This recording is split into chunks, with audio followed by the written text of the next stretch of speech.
Life can get pretty comfy when you're living in that safe space inside the box until the box breaks wide open, crushed, stomped, smashed. All those plans you had, yep, they're gone. And now it's up to you. Is it game over or game on? The climb to the top feels so good when you get there. Is it just us, or can it feel lonely sometimes, even when you're successful? And who defines success anyway? What about life's twists and turns?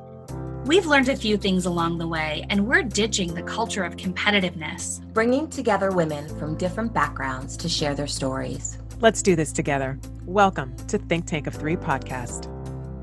Welcome to the show. I'm Julie Holton with Risha Candidate Capasaurus and Audrey Fink. We are your Think Tank of Three.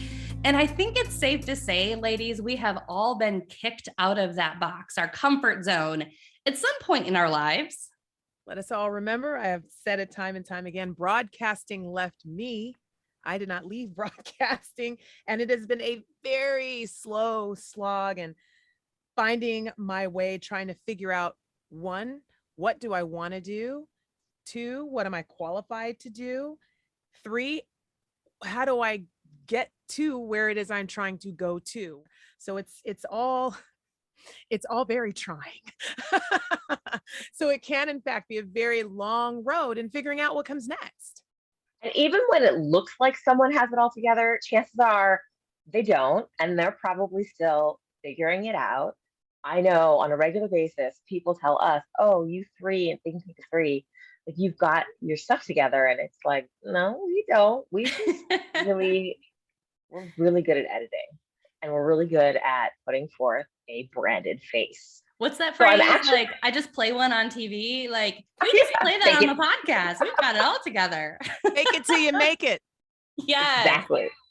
I'm so excited to have Alexis as our guest today. I've had the pleasure of working with Alexis Neumann as a sales coach at mConnexions marketing agency, which is founded by our very own Julie Holton.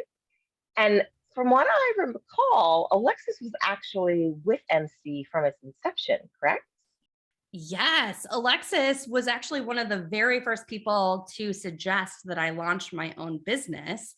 I remember like sitting in my old office way back when with her, and she's like, maybe you should just do this thing on your own. And I'm like, I don't know. Now she's a senior strategist and an absolute rock star, not just for mConnexions, but for everyone who gets the opportunity to work with her. Alexis, welcome to the show. Thank you. I am super excited to be here. I love this podcast, and I feel so special and so fancy to be a guest on the podcast, that I've been listening to all these amazing people tell their story and share very valuable advice that I have taken. And so it's just really excited to be here. Thanks, guys. Well, let's dive right into the heart of what this episode is all about, and that's breaking out of our comfort zones or having them broken for us. Alexis, you very recently experienced this. You were dipping your toe into the idea of either entrepreneurship or full-time contract work. You were making plans, playing it safe, and then kablooey. What happened? Well, I love what you said earlier about broadcasting leaving you and not you leaving broadcasting, because that is similar to what happened to me. I had spent all of this time working in what I would consider a very traditional position in marketing and for a very traditional company. And it felt very comfortable. It felt very safe and very expected.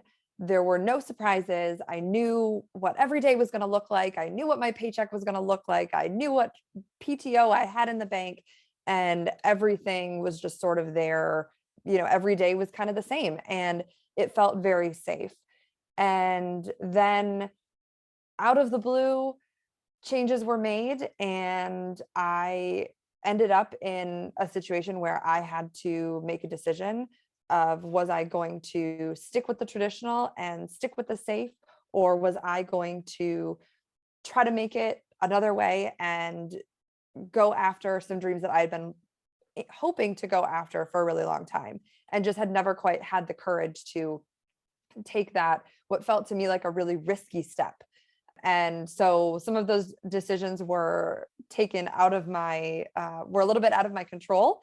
and they were made for me. And then I ended up where I am now, which I'm thrilled to say is a much, much better place. And really, when I think back to where I was 6 months ago, wondering what sort of decisions I was going to be making, and if I was brave enough to take this risk and make this step, if it was actually going to work, I couldn't have imagined how well it has gone. So I feel pretty fortunate. Isn't it so interesting, Alexis, that we tend to think when we have full-time employment somewhere, maybe working for a large company, and we have that steady paycheck, that salary, that, that consistency that you just described, we think that's the safe option. We think that, we're secure, we're in our comfort zone, we're in that box like we described earlier. And in reality, we don't actually know what's going on inside a company, and we don't actually know the inner workings, because it's not ours and it's not our place to know all of that. And so we tend to, in general, think of entrepreneurship as this really scary thing that suddenly we control our own destiny and we have to find clients and we have to do all this work. And in reality, like, we get to do that work. We get to control our reality. We have this opportunity to know exactly what's coming in the door and what's going out. And so I think sometimes we have this facade that working for someone else is the safe choice, when in actuality, it isn't always that. So you're a meticulous planner. What's your advice for other women when plans kind of explode on you? So panic is probably not the right answer. Um, But I will say, I'm going to add it to my answer, because I think there's an element of letting yourself feel the fear and thinking, oh my gosh, this really scary thing just happened. Okay, so we felt the fear and now we're going to get past that. So obviously, inevitably, even for someone who is as careful of a planner and as much of a control freak as I am, there are going to be times where you make a plan doesn't work in a big way or a small way. And I think it's really important to work out ahead of time, to kind of have that anticipation in your head, to know that I'm making a plan, I'm doing everything I can do to make this work. But if it doesn't, what am I going to do? And what kind of safety net am I building for myself, whether it's a literal safety net or just a mental one? For me, Julie, I think of our wonderful mConnexions client and friend, Joyce Martyr. One of the things that she talks about all the time is cultivating a support network. And I just love that. And I think for me, that's the biggest component to surviving an upset of plans. I know when I unexpectedly left my job, and that was not something that I had anticipated doing on a Wednesday at 11 o'clock in the morning. When that happened, I immediately, within seconds, called my husband, my best friend, and Julie. Actually, not in that order. Julie was actually the first phone call that I made. And then I called my husband John's and my not best friend. listening. And, those three people kept me calm. They kept me focused. They prevented me from freaking out. And you really need people around you who can support you and who are steady when there's a crisis, because there will inevitably be a crisis or a plan that doesn't work. The other thing that I would say is a little bit more actionable is to have a plan B.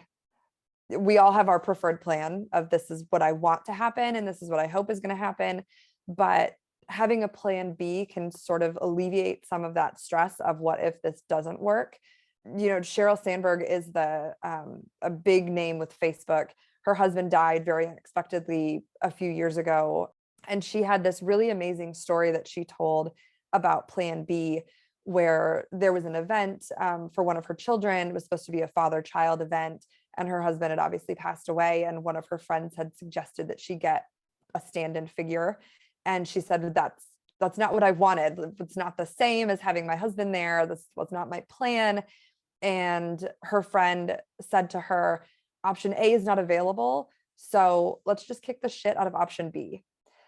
And that resonated with me so much, because sometimes option A just isn't there and plan A just isn't going to work. So having a fail safe and something that okay, if this doesn't work, we're going to try something else and it's going to be fine.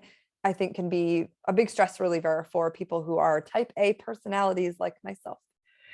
We talk a lot at mConnexions about building the airplane while it's flying. We actually talk a lot about that, I think, in most businesses. It's a very common theme in business. And it seems like, especially with women, we talk about it because we're always diving into help, even maybe before we feel ready. We're just kind of jumping in and reaching out our hands. And it sounds like that's what you're doing right now for your own career. You're building your brand while helping others build brand. Tell us a little bit about that process of adjusting and, you know, kicking the shit out of plan B while also, you know, focusing on the work that you have in front of you. Yeah, it is the word you used, process. It's such a process. It's not, there's no end in sight, which in some ways can be kind of reassuring to know that this is just a journey. And although I have goals that I'm trying to reach, the growth is constant. I think the biggest way that I try to do that now lately in this new space is giving myself room to experiment, trying new things, saying yes to everything within reason, and really having conversations with myself and my network, the people around me, personally and professionally, to try to decide, okay, what kind of professional do I want to be? What kind of entrepreneur do I want to be? And that's how I like to think of the journey for myself, and then also for clients. It's that same path of having conversations and determining, what is the heart and soul of your business? What's the heart and soul of your services? How can you make smart strategic decisions? And it's so important to have that clear and honest perspective, people who will give you feedback. And you really can't build a brand in a vacuum, whether that's building your own brand or helping someone else build theirs. You need that outside perspective and the freedom to try new things, which is what I feel like I'm doing every day now. And it's a lot more fun and a little bit less stressful than I thought it was going to be. Branding, I am learning, can be very hard. I've been working on my own branding for my voiceover company, and it seems so easy to wheel it out for other individuals, and then when you turn the focus onto yourself, it all of a sudden becomes this daunting task. I feel like it's a daunting task. So give us, we're going to hit this a two part. So part one, give us one secret to getting it right. Okay, a secret to getting your brand right. So I like to think of myself as a writer in addition to many other hats. And I think any writer will tell you that when you're in the middle of writing a story for any platform, any outlet, it can be easy to think that you know where that story is going to go. So I'm going to sit down and I'm going to tell the story and it's going to go from here to here. And that's great. But a lot of times you start writing it and the story kind of takes itself someplace else. It wants to do something else. And I think when we fight against where the story is going, that's where we run into trouble. So the secret to me for getting your brand right, and this is going to be a word Julie hears me use all the time, is being authentic. You have to be true to you. You can try and fight the truth of your brand and of your voice and of your story, but it's never going to be as good as if you just lean into who you are and what you're good at and what your real goal and your real dreams are, not what you think they should be or what other people tell you they should be, but what you know they should be. So if you're true to yourself and your story and your experiences and your skills, your services, that's where you're going to get it right. We only use that word authentic around here. We've only used it, I don't know, a couple thousand times. It's not a big word here at all. What is one big mistake we should avoid? So I would say avoid trying to do everything. Your brand, whether it's a personal brand or a business brand, it should be specific. It should be fine-tuned. It should be strategic. If you're trying to be and do everything, you're not going to be great at anything because you're going to spread yourself too thin and people are going to see right through that. So I think, a mistake that people can make is just saying saying yes to everything and trying to encompass everything under this huge umbrella. But don't be afraid to say, this is not part of my brand. This is not true to me. I'm okay leaving this aside, and someone else can do that. And I'm going to focus on this because it's what's right for me. I have to pause because it's almost surreal for me to take in this moment with Alexis. I still remember sitting back in my old office before launching mConnexions. We were working at this law firm. Alexis had started out as an intern who had just graduated from Michigan State University. And of course, within her own right, grew through the ranks, became a full-time employee. And I just remember Alexis sitting there and having you tell me that I should launch my own thing and I should, become a consultant. I think we were working on a project at the time for the Alzheimer's Association because I sat on the board and we were doing some work and I was having you weigh in on it. We were doing some work together, freelance work for this association. And we were just like dreaming about what it might look like if we got to pick and choose the work that we did and the projects and the clients, because we loved the work we were doing at the law firm, but it was obviously very different than what we were doing for the Alzheimer's Association. And it's like in this moment right now, I'm like, oh my gosh, like we're here. we made it. Like we got to this point that we were dreaming about and planning and talking through.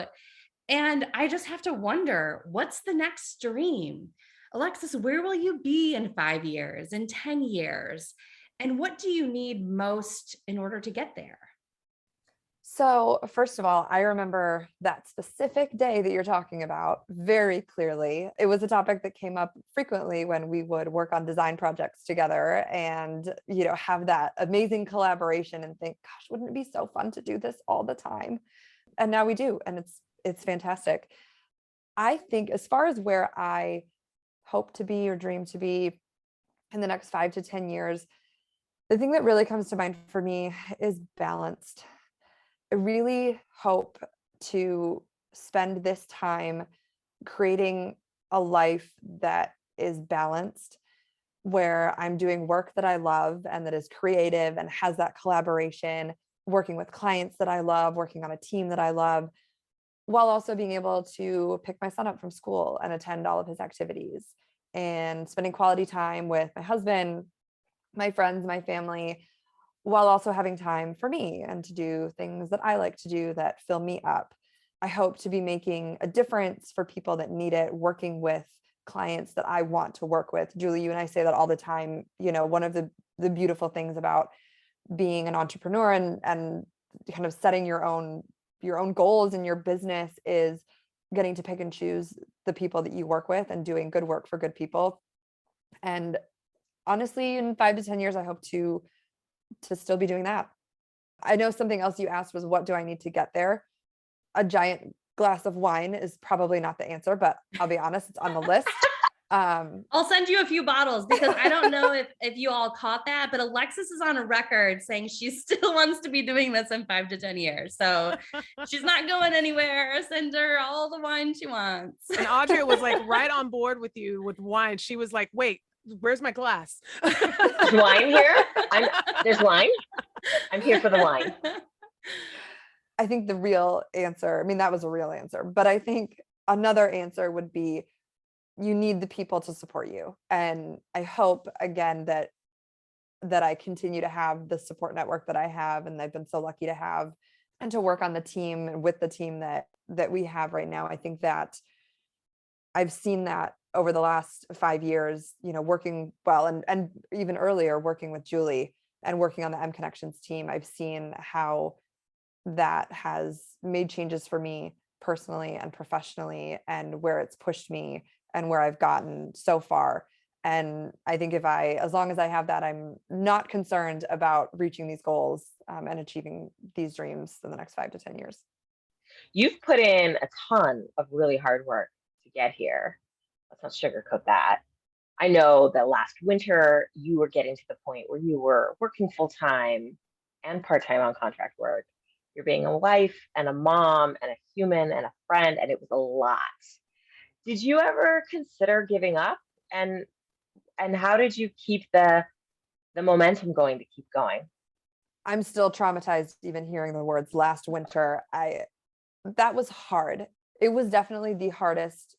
I think those 4 months were definitely like the hardest months that I've faced, because it was one of those situations where it feels like it's coming from all sides.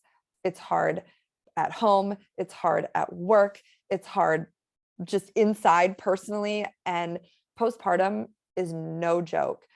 Returning to the workforce in the like kind of midpoint of the pandemic at the time, balancing, it felt like the needs of every person on the planet, clients, coworkers, my husband, my baby, me, friends, parents. It was just a lot. And I think I pushed through just because it felt like if I didn't know what else. I didn't have anything else I wanted to do. I didn't know where I was going to land, but I knew I had the support system to get me through it. So I felt like if I can just push through this, it's not going to be this hard forever. If we can just get past this and I can get a little bit of perspective and I can get a little bit of clarity on what is happening and what exactly is so hard right now, then it would get easier and I would maybe be able to make decisions or have some decisions made for me in the end. But it was a lot of hard conversations. It was a lot of hard conversations with my husband. It was a lot of hard conversations with myself, trying to figure out what can I say no to? Who do I have to ask for support? What does that support even look like? There were times when I needed something and it was hard to figure out, how do I verbalize what that is? Like, if I don't know what that is, how do the people around me figure out the best ways to help me? That is such a great point. I know we regularly at my house have those conversations where help is offered and I don't even know what I need. I don't. Audrey is nodding her head right now, and I know Alexis, you too, because all three of you, I have these conversations with you on, I know I need help, but I don't even know what that looks like. Even being able to articulate that and have those internal conversations to figure out what we need is so core. Yeah, it's really challenging. And I think it was a lot of time. Of course, those first few months when I was on maternity leave, I had a lot of time to think about things and, think about what I needed. And it does take a lot of internal reflection and trying to ask yourself, really identifying what the emotions are that you're feeling. Because if you can't do that, if you can't put a name to them, then it's hard to translate those emotions from negative to positive. So if I'm feeling this and it doesn't feel good, what do I want to be feeling instead? And what other people around me need to do? Or what do I need to do to get to that point? But it was really challenging. And I think there's always some element of that process that is hard. And, I know for me, essentially what I did in the start of 2021, when I had my son, was I just added more, just put more on the plate. And we really weren't taking anything off the plate at that point. So it was that idea of, okay, are there things that can come off the plate, or is everything going to stay on the plate and we just need to figure out who else is going to help me carry it because it's getting kind of heavy. You were saying not having the vocabulary, and Julie was expounding on that, about not having the vocabulary of what it is I need, what is it I'm trying to get to, what it is I'm trying to do. And I'm hearing what you're saying with regards to, we just kept adding on, and I'm feeling this, I needed to get here, I'm walking. Where was that moment where you finally just, I'm assuming, had to say, stop, I can't, no more, in order to make your way through? Because you had to get to that point. And I'm hearing the beginning and the back end, wondering, what's the piece in the middle that finally were you able to find some clarity, for lack of a better term? So there were a couple of things. There were a couple of parts to that process. The first was, it sounds counterintuitive, but adding in time for me. Because what had happened at that point was that the plate was so full of other things, of work and freelance and, husband and baby and family and friends, that I wasn't on the plate anymore. And that was really difficult because it felt like I was constantly running on empty. So as as counterintuitive as it sounds to add something back in, that was a good thing to add back in, a healthy thing to add back in, because even carving out an hour or a half hour or a couple of hours, once a week to give to me, where no one else was asking me for anything, I wasn't supporting anybody else, I wasn't responsible for anyone else, that gave me enough gas in my tank and enough of a boost to kind of then get through to the next period of time where I could take that time for myself and get there. And then the other thing I'll say is, truthfully, I didn't do anything. I didn't make a decision. Julie knows this too. I was sort of stuck in, I want to do something different, but I'm afraid. I want to do something different, but I'm not ready. I want to do something different, but it's really risky. And I'm grateful, truly grateful, that that decision was essentially made for me, that just said, you're doing this now. We're done with this. Whatever it was, Julie and I joked that, the universe has been hearing us talk for years and finally got sick of it and was like, all right, here, you're welcome. And that's kind of what it felt like. In hindsight, I wish that I had made that decision sooner, because it really was like a switch flipped. The next day, it was like, I just feel like I lost 100 pounds. I feel like I just set down all of these weights and I feel so much lighter and happier. And boy, I just wish I had done this sooner. But I mean, it's like skydiving, like jumping out of the airplane. Once you do it, you're like, this is awesome. But that initial, like just getting out the door is really scary. And it's easy. I don't have any regrets, because I think it's easy now that I've seen how it worked out to look back and say, oh, I wish I had done this sooner. But at the time, I didn't know if it was going to work. I'm very lucky that it did. And then I had the support system around me, to help me get through it and to get to this point. But yeah, I think it really was a decision. I'm lucky that the universe had been listening to me for so long and got tired of hearing my whiny voice, and just helped me kind of make that decision and make that change. I think that is what truly happened, because you said right when you said, I needed time for me, I needed to put me back on the plate, and then the decision was literally taken out of your hands. I think that was you and universe coming together, and universe said, this has to come off your plate for you to have the time you need. Yep, I totally agree. And it was a gift. It didn't feel like it in those first couple of minutes, but it truly, truly was. And of course, leave it to the writer to take that airplane analogy and go from like building the plane while it's flying to now jumping out of the plane. And I'm so glad you did.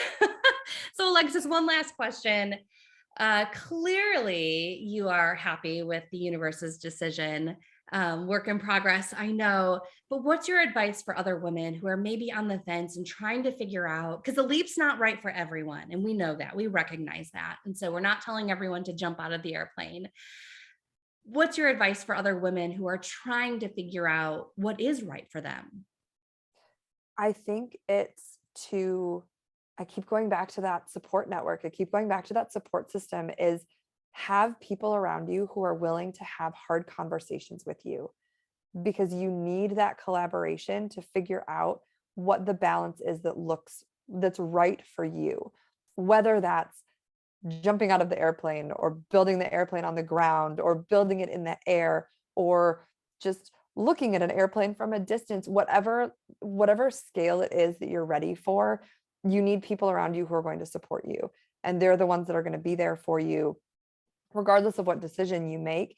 And they're the ones that are going to support you while you're struggling through that process, because it is a struggle. And I think too, it's important not to mistake that struggle for mistake. Just because it's hard and just because it's difficult and it feels challenging and it feels scary does not mean that you're making the wrong decision. It doesn't mean that you're going down the wrong path. I think it can sort of feel that way. It can feel like, well, there's a roadblock here, so there's a roadblock here for a reason. I'm just not going to go there. But that's not always the case. And having people around you that can talk through that with you and that can be open and honest with you about what it is that you are hoping to do and how they can help you achieve it, whether you can achieve it on your own or what other tools are out there for you. I think that's that's what I would say, is just know that just because it's hard doesn't mean it's not going to be worth it, because it really can be. And you have earned every bit of your success, Alexis. I'm so thankful that you are on the show today, sharing your story. Before we go, though, we collect advice on the pod from our guests. So we have 3 rapid fire questions for you if you are ready. I'm ready. Is there a lesson that you've recently learned that you wished you would have learned earlier in your career? Yes. Not to take things so personally. I think as a creative, it's easy to take things personally because it feels like everything you do and you create is part of you, but it's really not about you. It's really just about the work. It's about the clients. It's about the people that you're working with and for. And at this point, it's been very freeing to just know that if the client is happy, that was the whole goal. That's the end goal. If they're successful, that's the goal. And my personal feelings about it don't really need to come into play. So yeah, not to take things so personally and to give myself a little bit of freedom there. What one piece of advice would you offer to any woman? Surround yourself with people who build you up, who encourage you, and again, who aren't afraid to tell you those hard truths with compassion and with kindness, and who do it in a way that are supportive of you and is constructive, and people whom you feel comfortable asking for help. In today's professional setting, what's the most important skill for women? I would say adaptability. I think we are in such a state of constant change, it feels like, over these last few years, the last 2 years especially. Professionally, the workplace has made so many shifts and changes. And if we can adapt and show versatility, then that's how we're going to find ourselves ahead. Alexis, where can our listeners connect with you online? How can they get in touch with you? First would be on LinkedIn, Alexis Neumann. And second would be on Instagram at Alexis Carroll. Alexis Neumann, thank you again for being here today. It's so much fun to have you on the show. This has been a blast. And I know we just finished this recording, but now I just want to turn around and do another one. This was really fun. Thank you guys for having me. And that is all for this episode of Think Tank of 3. If you have topics you'd like us to cover or guests you'd like to hear from, send us a message at thinktankof3@gmail.com. Subscribe to the Think Tank of 3 wherever you listen to podcasts and connect with us online. We blog weekly at thinktankof3.com. Follow us on social media. You can find us individually on LinkedIn and as Think Tank of 3 on Twitter, Instagram, and Facebook. Women, click to join our private group on Facebook where we can all share advice and articles. And if you liked what you heard in the podcast, share it. You can find Think Tank of 3 on iTunes, Spotify, Stitcher, Google Play, Amazon Music, and SoundCloud.